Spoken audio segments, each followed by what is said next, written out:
Hey everyone, welcome to CLAT point and let's start आज का the Hindu news discussion. देखिए, सबसे पहली खबर जो है ना उड़ते उड़ते आ रही है पाकिस्तान से।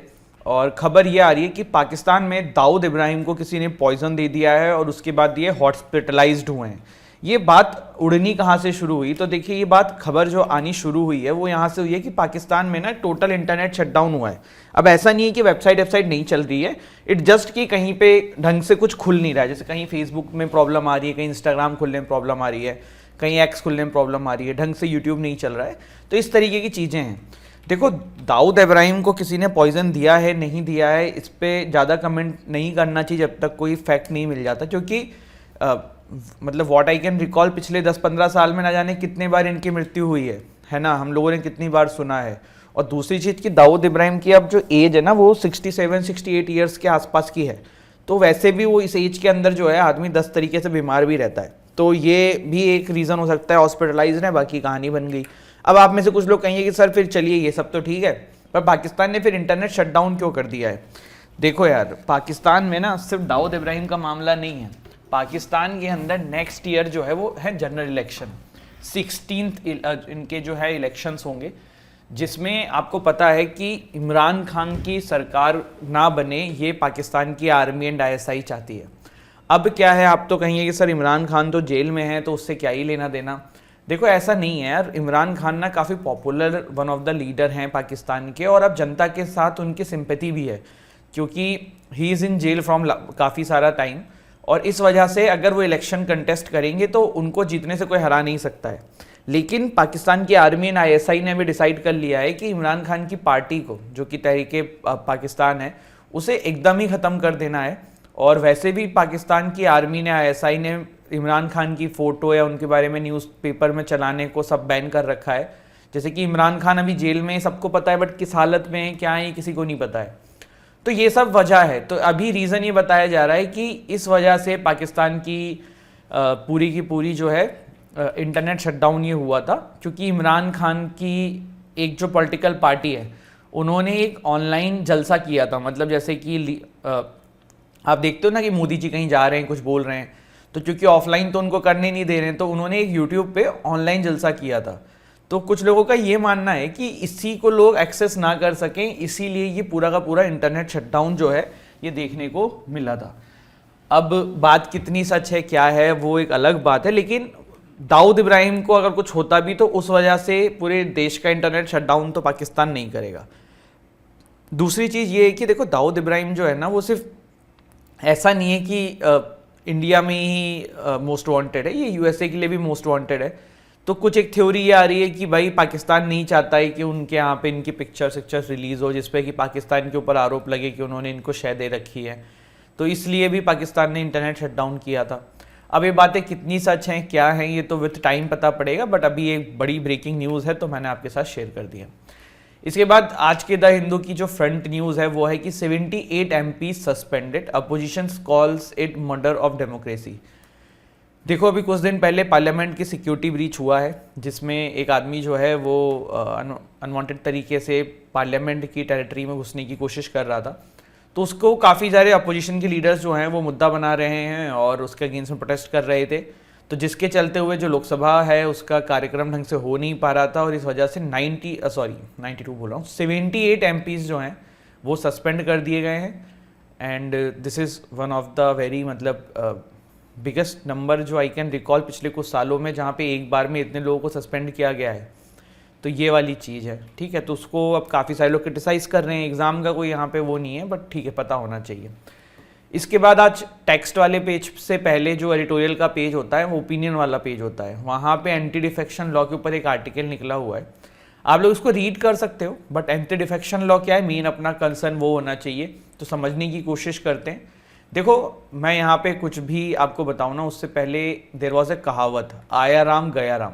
ये क्या थी? देखो, 1960s की बात है। देयर वॉज ए लीडर जिन्होंने 10 दिन के अंदर कुछ नहीं तो 15 से 16 बार पॉलिटिकल पार्टीज अदल बदल कर ली थी। मतलब आज इसमें कल उसमें, तो उसी से हुआ कि यार वो उनका नाम शायद राम था, तो वही हो गया कि आया राम, अच्छा राम गया तो गया राम, ऐसे हो गया था उनके साथ। तो इसीलिए कहावत बन गई थी। तो वहीं से हमारी सरकारों को ये नीड फील हुई कि यार ये देखो, पहले क्या होता था कि मान लो कोई एक्स नाम का बंदा जो है वो बीजेपी से इलेक्शन लड़ रहा है, ठीक है। अब वो जीत जाता था तो वो जाके वाई में मिल जाता था और बीजेपी कुछ नहीं कर पाती थी। अब वो कांग्रेस में चला गया, कांग्रेस में मेजोरिटी साबित कर दी। तो पहले बहुत सारी इस तरीके की सिचुएशन देखने को मिलती थी। इसी को रोकने के लिए ना हमारे देश के लीडर्स को लगा कि कुछ करना चाहिए। Then they come with this formula of anti defection law. तो एंटी डिफेक्शन लॉ क्या है?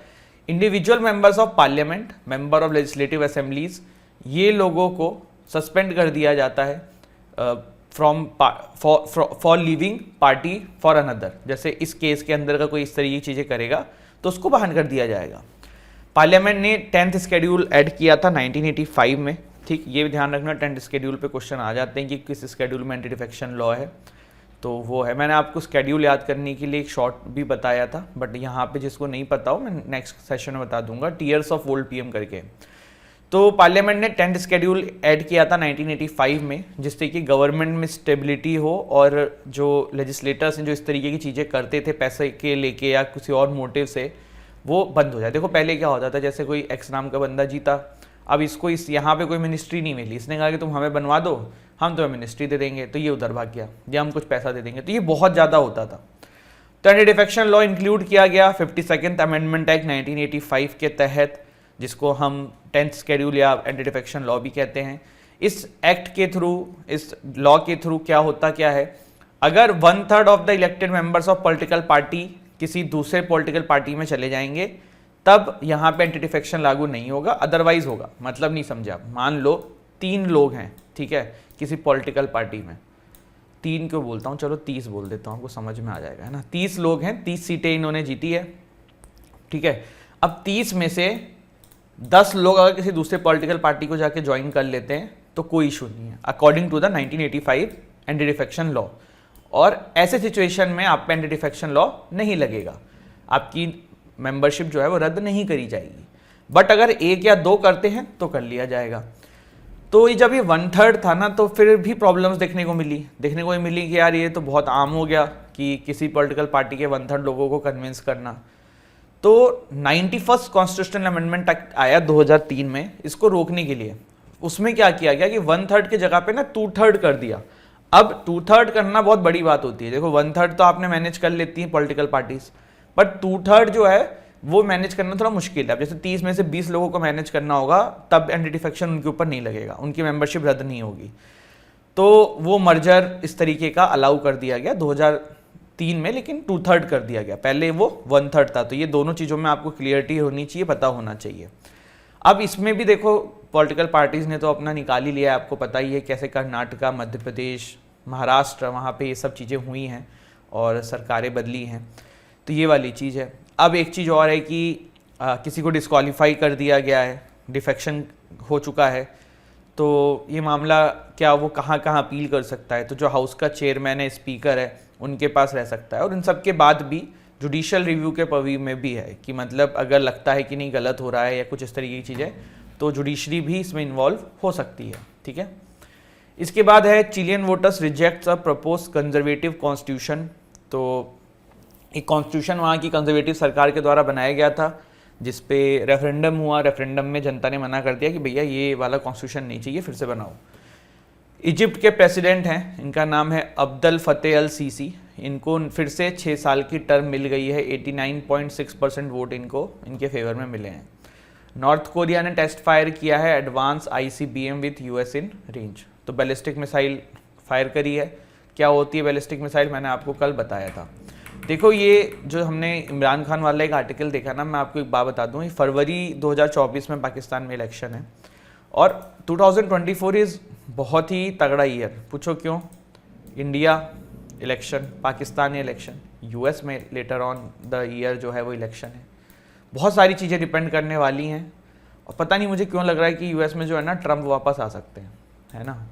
अगर ये हो गया तो फिर से आप बिल्कुल जैसे होता है ना ज़मीन आसमान का अंतर, पॉलिसीज़ में उतना अंतर आ जाएगा, क्योंकि वो बिल्कुल अलग चलते थे। तो वो वाली चीज़ है। और बाइडन का रिपीट भी हो सकता है। आई होप आप लोगों को पता हो कि US में कोई भी प्रेसिडेंट जो है वो 2 टर्म से ज़्यादा नहीं बन सकता है। तो बाइडन भी यहाँ पे रिपीट कर सकते हैं और डोनाल्ड ट्रंप एक बार बन चुके हैं तो वो एक बार और यहाँ पे कंटेस्ट कर सकते हैं। बाकी देखते हैं क्या होता है।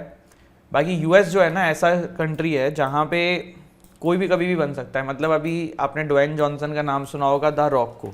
तो एक वहाँ पे सर्वे हुआ था एक ऑनलाइन कंपनी के द्वारा, तो उसमें ये चीज़ निकल के आई कि ड्वेन जॉनसन को नेक्स्ट देश का प्रेसिडेंट बनाने के लिए सबसे ज़्यादा वोट्स लोगों ने किए। तो वहाँ ये सब चीज़ें मतलब बहुत ईजीली हो जाती हैं, जैसे डोनाल्ड ट्रंप भी अचानक से बन गए ही थे। तो ये वाली चीज़ें, ठीक है। तो this is it and I hope you have like this video useful. Don't forget to like share subscribe the channel. जय हिंद। गाइज ऑल्सो कल हमारा एक जीआई टैग वाला आर्टिकल रह गया था, तो वो मैं अभी कवर कर रहा हूँ, तो उसको भी आप लोग प्लीज़ अपने नोट्स में डाल लीजिए। एक है ना हमारा टॉपिक बहुत दिन से रह गया है जीआई टैग का, और अभी रिसेंटली न्यूज़ में भी था, क्योंकि गोवा में कैश्यू होता है जिसको केरनेल बोलते हैं, छिलके लगे होते हैं उसके ऊपर, ये पिक्चर बिल्कुल एग्जैक्टली नहीं है, उसको जीआई टैग मिला है, ठीक है। अब पहले तो देखो जीआई टैग को मैं बिल्कुल आपको देसी लैंग्वेज में, लेमन लैंग्वेज में समझाऊं तो क्या है। जीआई टैग का बेसिकली मतलब ये कि कोई पर्टिकुलर चीज जो है किसी लोकेशन के नाम से ही जानी जाए, जैसे कि रामपुरी चाकू सुना होगा आपने, ठीक है। तो मतलब कहने का मतलब है कि वो सिर्फ उसी जगह पे बढ़िया बनती है, कुछ जो रजिस्टर्ड ट्रेडर्स होते हैं उनके द्वारा, और कोई उसका यूज करके बाहर ना बनाए, उसका कॉपी ना हो या फिर उसका मिसयूज ना हो, इसलिए जीआई टैग दे दिया जाता है, ठीक है। बेसिकली अगर इसको सिंपल लैंग्वेज में समझे तो अगर कोई चीज किसी जगह की बहुत ज्यादा प्रसिद्ध होती है उसे जीआई टैग दे देते हैं, ठीक है। तो ये वाली चीज है। अभी गोवा में कैश्यू जो है उसको जीआई टैग मिला था। अब अपन पहले थोड़ा सा इसको समझते हैं, मतलब गोवा वाला तो देख ही लेते हैं, पर जीआई टैग पे ना देखो एग्जाम में क्वेश्चन आ जाते हैं। तो अपन क्या करेंगे, 2023 में जितने इंपॉर्टेंट जीआई टैग मिले ना, सबकी मैंने लिस्ट इकट्ठा करी है, वो एक एक लिस्ट अभी हम देखेंगे। इसके अलावा दूसरी चीज अभी हम ये करने वाले हैं कि जीआई टैग क्या होता है, कैसे दिया जाता है, किस एक्ट के थ्रू रेगुलेट होता है, वो भी हम करेंगे कि अगर उस पर भी क्वेश्चन आए तो आप गलत ना करके आओ, ठीक है। तो cashew was native to north east Brazil in Latin America and Goa cashew was introduced by Goa in Portuguese in 16th century 1570। भाई ये बताओ गोवा को खोजा किसने था? अरे मतलब इंडिया को किसने खोजा था? पोर्चुगीज बंदे ने। क्या नाम था? वास्को डी गामा, ठीक है। एग्जाम में नहीं आएगा, ऐसे ही पूछ लिया है, तो मैं नॉलेज के लिए पता होना चाहिए। अब देखो ना, अपन लिस्ट देखते हैं जो अपने काम की हो सकती है। रसगोला को 2023 के अंदर मिला था, कहां मिला था? उड़ीसा। क्या है ये? फूड स्टफ है, ठीक है। फिर black rice, Manipuri, Manipuri exam में नहीं मिलेगा। ब्लैक राइस को कहां जीआई टैग दिया गया था? मणिपुर में दिया गया था, फूड स्टफ है। फिर है कंडमल हल्दी, इसको कहां दिया था? उड़ीसा में, ठीक है। फिर मलाई पुंडू फ्रॉम कोडिकनाल, तमिलनाडु, एग्रीकल्चर से रिलेटेड है। मलाई पुंडू कहां पे था? आपका तमिलनाडु के अंदर। कश्मीरी सैफ्रॉन, जम्मू एंड कश्मीर के अंदर। फिर है हमरम, मिजोरम के अंदर। पाउंडम, मिजोरम के अंदर। ये दोनों हैंडीक्राफ्ट की चीजें हैं। फिर है Ngotekherh, Mizoram, handicraft. Tawlhlohpuan, Mizoram, handicraft. Idu Mishmi textiles, Arunachal Pradesh, handicraft. Srivilliputtur Palkova, Tamil Nadu, food stuff. देखो आपसे ऐसे क्वेश्चन नहीं पूछेंगे एग्जाम में जो बहुत ही कॉमन है, जैसे कि रामपुरी चाकू, बात समझ रहे हो? ये तो एग्जांपल दे रहा हूं, कहने का मतलब जो बहुत ही ज्यादा इजी टाइप्स के होंगे ना वो नहीं पूछेंगे, ऐसे ही नाम पूछेंगे तो पता होना चाहिए, ठीक है। फिर है सिलपुत्री पलकोवा। आप कैसे याद रहेगा? 10-15 बार 20 बार पढ़ते रहो लिस्ट, और भी इसमें आप अपने ऐड कर सकते हो अगर आपने कहीं नोट्स में डाले हुए हैं, और फिर उनको आप रिवाइज कर सकते हो। तो ये पलकोवा तमिलनाडु में फूड स्टफ है। Mizo Puanchei, Mizoram, handicraft. Gulbarga Tur Dal, Karnataka, agriculture. Tirur betel leaf, Kerala, agriculture. Khola chilli, Goa, agriculture. और कैशू भी आ गए गोवा में अब। फिर है कंदांगी सारी, तमिलनाडु, हैंडीक्राफ्ट। और कजमी नेमू, आसाम, एग्रीकल्चर। एक नाम इसमें छूट रहा है, इट्स समथिंग यार, चलो अब ये नाम देखेंगे फिर यार, मिस हो गया, कल मैं बता दूंगा आपको। बाकी देखो इसके अलावा भी बहुत सारी चीजों को जीआई टैग मिला है, तो अब अपन हर तो याद नहीं रख सकते ना यार, तो जितना आपको याद है और जो आपने भी अपने नोट्स में डाला था वो आप इसमें ऐड कर सकते हो। तो इस तरीके से आपको जीआई टैग पर पकड़ बन जाएगी, जो एग्जाम में अगर पूछेंगे तो सही कर लोगे। मॉक्स में भी आपको क्वेश्चन मिलते होंगे जीआई टैग के, अभी जैसे कुछ और मिले। कथुआ डिस्ट्रिक्ट जम्मू एंड कश्मीर का बशोली पश्चिमिया, ये एक ड्रेस है पहनने की, इसको जीआई टैग मिला था कुछ दिन पहले। फिर एक खाने का पदार्थ है, इसका क्या नाम है? कलारी, आई थिंक इट्स कलारी, ठीक, उल्टा बोल दिया मैंने। पश्चिम उधमपुर कलारी,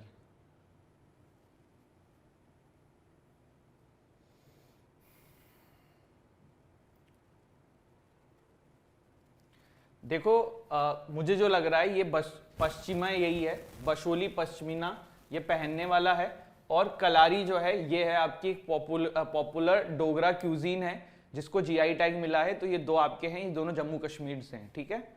इसके बाद ज्योग्राफिकल इंडिकेशन टैग का मीनिंग क्या होता है, तो मैंने आपको जैसे बताया, इट इज अ नेम और sign used to certain products that is correspond to the location of origin. जैसे कि दार्जिलिंग की टी फेमस है, कच्चीपुरम की सिल्क फेमस है, ठीक है, इस तरीके की चीजें हैं।